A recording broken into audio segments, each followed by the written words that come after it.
El debate de la economía, con Jordi Benítez.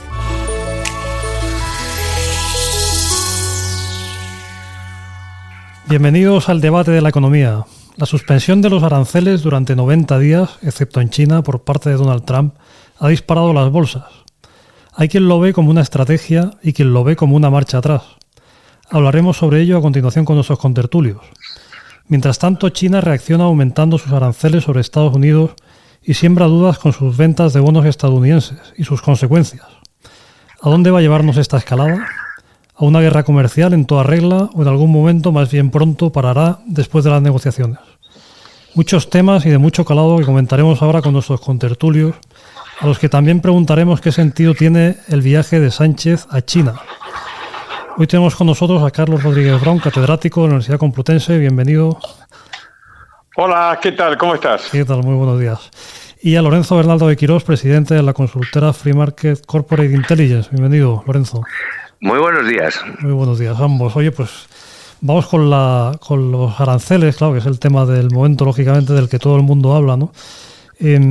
Carlos, ¿qué parece? En fin, ahora hay una tregua, no se sabe si es una estrategia, una marcha atrás.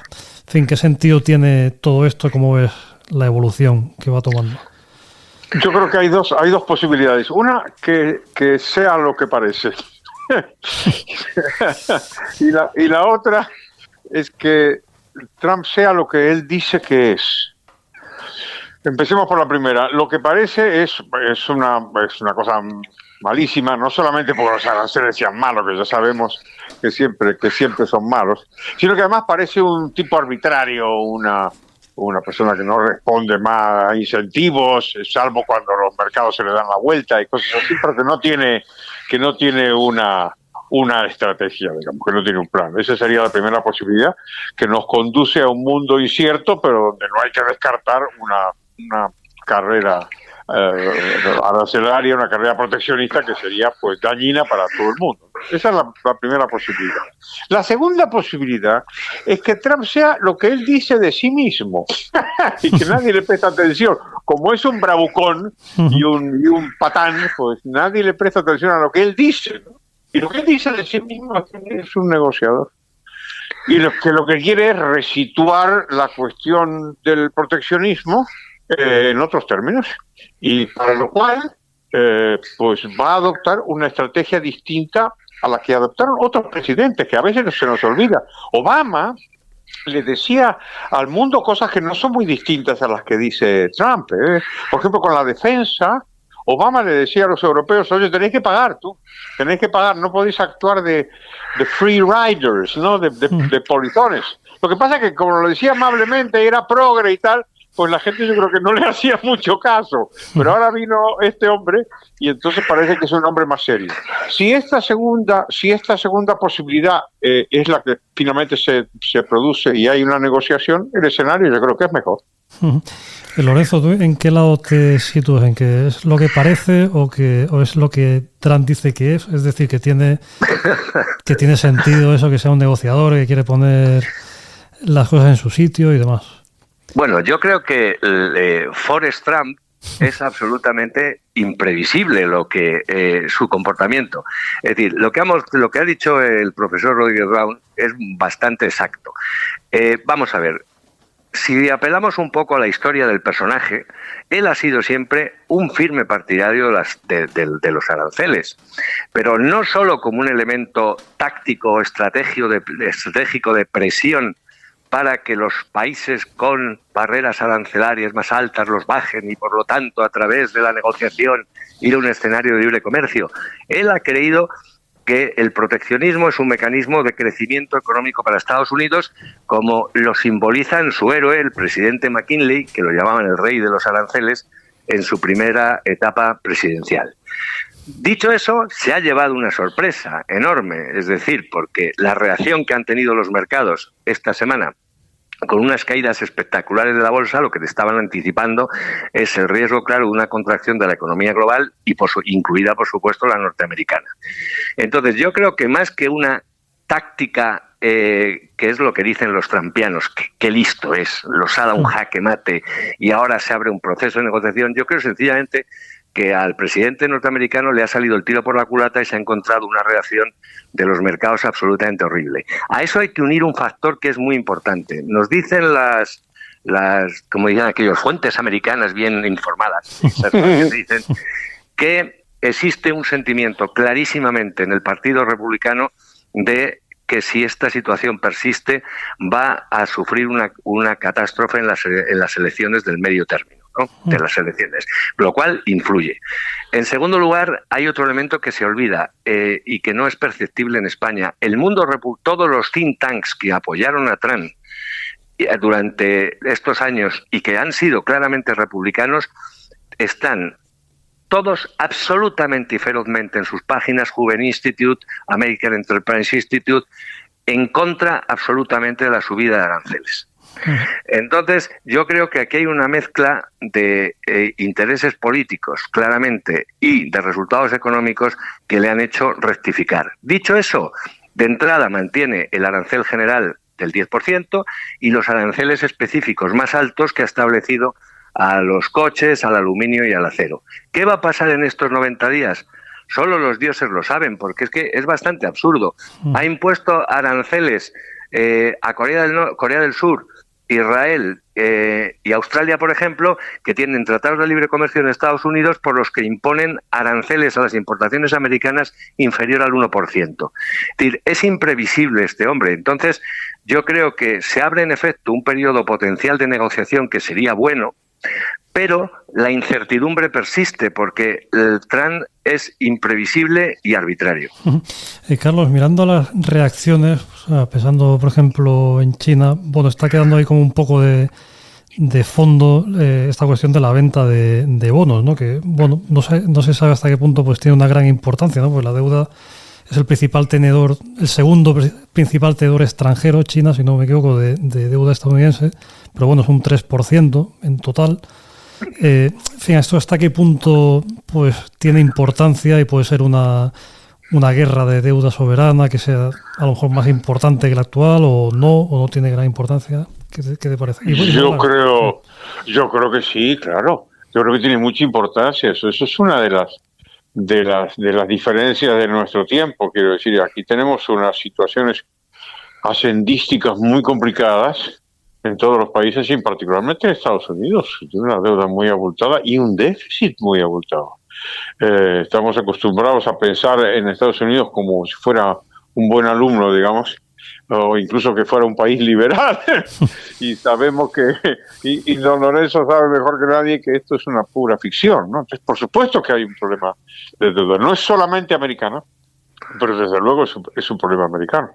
Y precisamente a partir de ahí yo me atrevería a introducir quizá otra dimensión que yo creo que no ha sido considerada por ningún lado, ¿no? Y es que los aranceles, que como sabemos Lorenzo y yo y tú también, y mucha gente, pues son muy malos, los aranceles son una fuente de recaudación, ¿eh?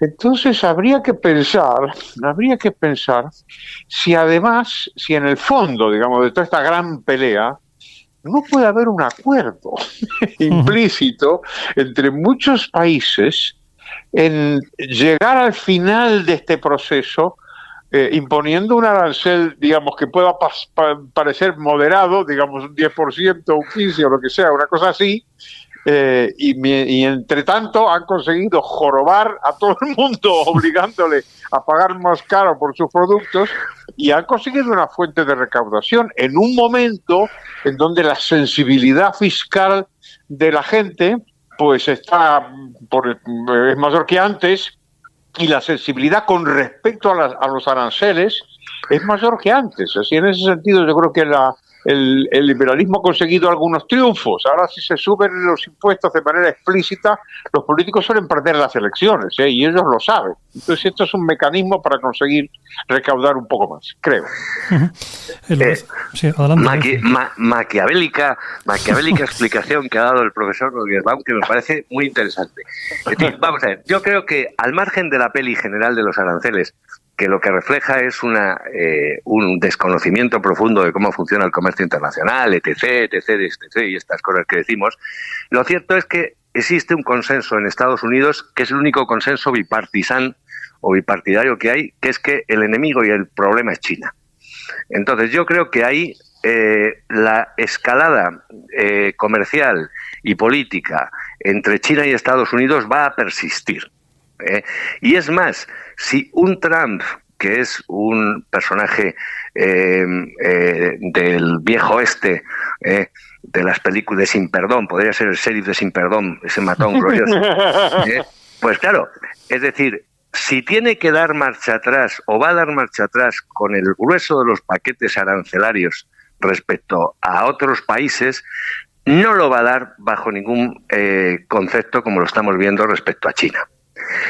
Uno. Dos, los chinos, en una economía que está en declive desde hace los últimos 10 años, con tasas de crecimiento cada vez mayores y con unos problemas estructurales del demonio, la tentación inexorable, además de Xi Jinping en este escenario, es alimentar el espíritu nacionalista chino.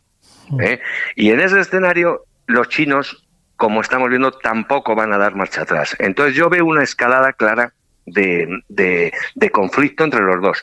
Y luego, con un personaje como Trump, que puede parecer un disparate lo que voy a decir, pero no hay que descartarlo tanto. Es decir, pongamos la hipótesis de que Trump decide en un momento determinado de escalada con China, de renuncia a pagar la deuda a los chinos. Es decir, hace default parcial con China de la deuda china. El problema ahí no lo tiene Trump. El problema ahí lo tiene China, teniendo en cuenta la participación, que es relativamente importante, pero relativamente de la tenencia de bonos americanos que tiene China. Entonces yo creo que, y al margen de la película general, el conflicto chino-norteamericano va a seguir teniendo un periodo clarísimamente de escalada que no sé por dónde va a terminar.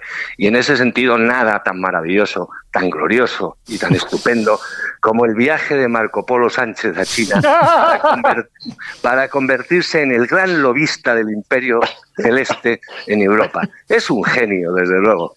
Oye, ¿esto qué os ha parecido? Ya que estamos en pleno viaje. Bueno, es el segundo, el tercero en 2 años, ¿no? ¿Qué sentido, Carlos, qué sentido tiene? ¿Se le ve algún sentido? Es decir, poder obtener... Hombre, España tiene un déficit comercial muy potente con China. ¿No se puede conseguir algo por ahí? ¿O simplemente pues se va, no se sabe por qué? Yo creo que primero hay que felicitar a don Lorenzo, que me acusó a mí de maquiavélico y ahora le llama Marco Polo a Pedro Sánchez. Esto sí que es maquiavélico. Yo creo que hay muchos motivos. No olvidemos que por supuesto es un plan planificado con anterioridad y es una jugosa simetría histórica que justo haya coincidido con el desastre arancelario y toda la bronca entre Estados Unidos y China, ¿no? La motivación, yo creo que es, fijaros, yo creo que es fundamentalmente política. Pedro Sánchez tiene motivos para quitarse del medio, no nos olvidemos que tiene un horizonte su partido de un nivel de corrupción que cada día nos asombra con respecto a la larguísima historia de corrupción del Partido Socialista que ya conocemos desde hace décadas, ¿no? Pero parece que se están superando ahora con sus juergas y sus turbios asuntos. Así que tienen motivos para marcharse. Además, tiene otro motivo. Y es que Sánchez siempre quiere dar la impresión de que está en la vanguardia de la solución de nuestros problemas. Es decir, en el momento que sube la inflación, dice, voy a hacer un paquete antiinflacionario. Yo decía, caray, no sabía que se iba a poner de banquero central. Bueno, ¿ahora qué es lo que hay? Aranceles. Pues ahora voy a hacer una ley contra los aranceles. Si os fijáis, siempre está presentándose como el líder que nos va a resolver los problemas, ¿no? Pues no, realmente más bien que no, es una cosa que podría empezar como iniciativa, digamos, podría empezar por dejar de causarnos tantos problemas en lugar de resolverlos. Porque yo creo que ahí se inscribe el viaje a China, creo yo. Hombre, ojalá anunciar algún acuerdo, algún tipo pero no parece. A lo mejor nos sorprende, pero vamos a verlo, ¿no? Oye, Lorenzo, el papel de la Unión Europea, bueno, también si quieres comentar algo de esto de Sánchez, pero bueno, el papel de la Unión Europea, la reacción que está teniendo, ¿Cómo lo ves? Yo de lo de Sánchez solo quiero decir una cosa, es gafe. Es decir, independientemente ya de todo, es gafe. La pandemia, la Dana, la Palma. Es decir, está siempre en el lugar inadecuado en el momento inoportuno. Y la declaración del secretario del Tesoro de Trump ha sido glorioso al viaje de Sánchez a China, que ha dicho algo así como el giro pro-chino de Sánchez es cortarse el propio cuello.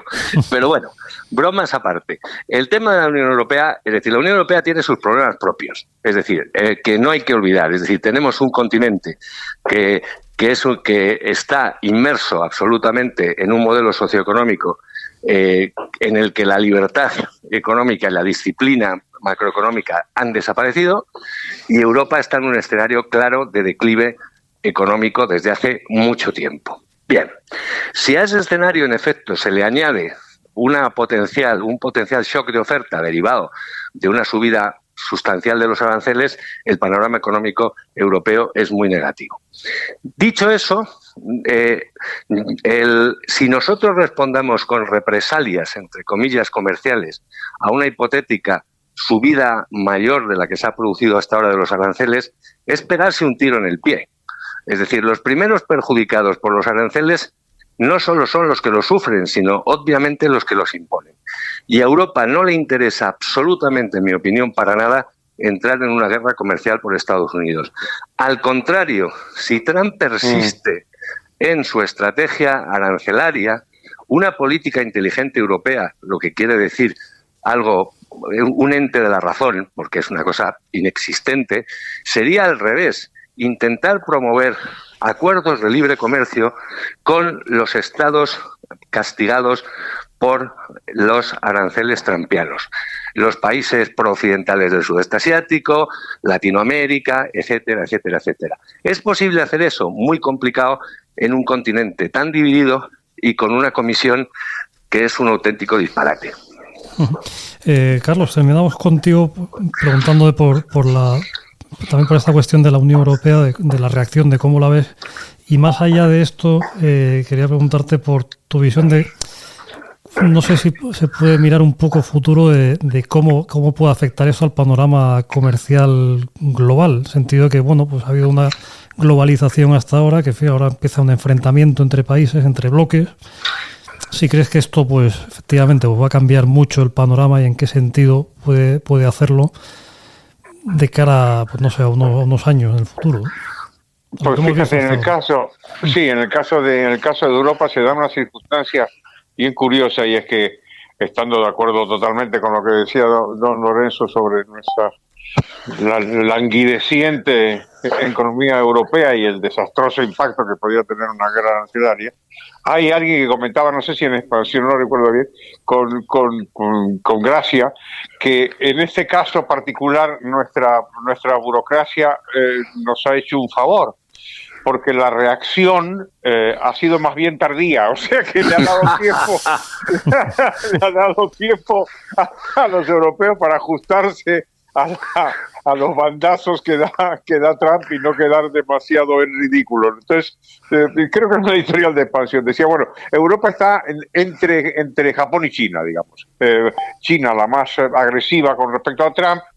Japón se ha apresurado, es uno de los 70 y pico de países que menciona Trump, que han ido a decir, oiga, que nosotros sí que queremos negociar y que nosotros no queremos una guerra.